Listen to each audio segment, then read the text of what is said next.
Welcome to taste of Chennai.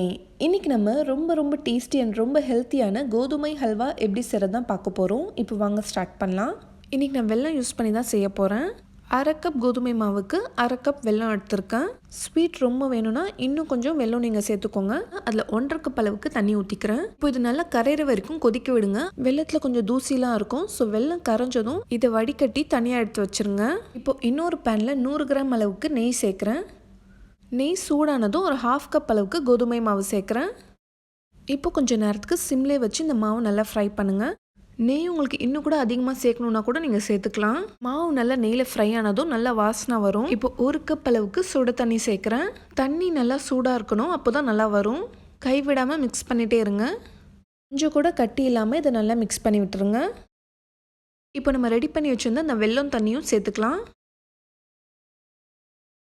நல்லா mix பண்ணி விட்டுக்கோங்க. வெல்லம் சேர்க்குறதால டேஸ்ட் நல்லா இருக்குமா நினைக்காதீங்க, ரொம்ப சூப்பராக இருக்கும். இது சீக்கிரமாகவே திக்காயிரும். ஏலக்காய் தூள் ஒரு 1/2 டீஸ்பூன் சேர்த்துக்கிறேன். கொஞ்சமாக முந்திரி பருப்பு ஏற்கனவே ஃப்ரை பண்ணி வச்சுருந்தேன், இப்போ அதையும் சேர்த்துக்கிறேன்.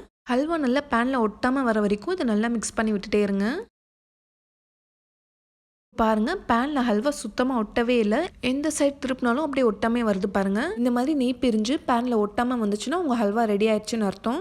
இது ரொம்ப குவிக்காக செய்யக்கூடிய ஹல்வா. கொஞ்சம் நேரத்தில் நம்ம செஞ்சிடலாம். இதுக்கு அதிகமாக செலவும் ஆகாது. ரொம்ப சிம்பிள் இன்க்ரீடியன்ஸ் தான். கொஞ்சம் மாவில் செஞ்சாலும் குவான்டிட்டி உங்களுக்கு அதிகமாக வரும். டேஸ்ட்டும் அட்டகாசமாக இருக்கும். இந்த டேஸ்டி அண்ட் ஹெல்த்தியான ஹல்வா நீங்களும் ட்ரை பண்ணிவிட்டு எப்படி வந்துச்சு உங்களோட ஃபீட்பேக் எங்களுக்கு சொல்லுங்கள். என்னோட ரெசிபி உங்களுக்கு பிடிச்சிருந்தா லைக் பண்ணிவிட்டு உங்களோட ஃப்ரெண்ட்ஸ் அண்ட் ஃபேமிலிக்கும் ஷேர் பண்ணிக்கோங்க. இந்த மாதிரி நல்ல ரெசிபீஸ்க்கு எங்கள் சேனல் டேஸ்ட் ஆஃப் சென்னையை மறக்காமல் சப்ஸ்கிரைப் பண்ணுங்கள்.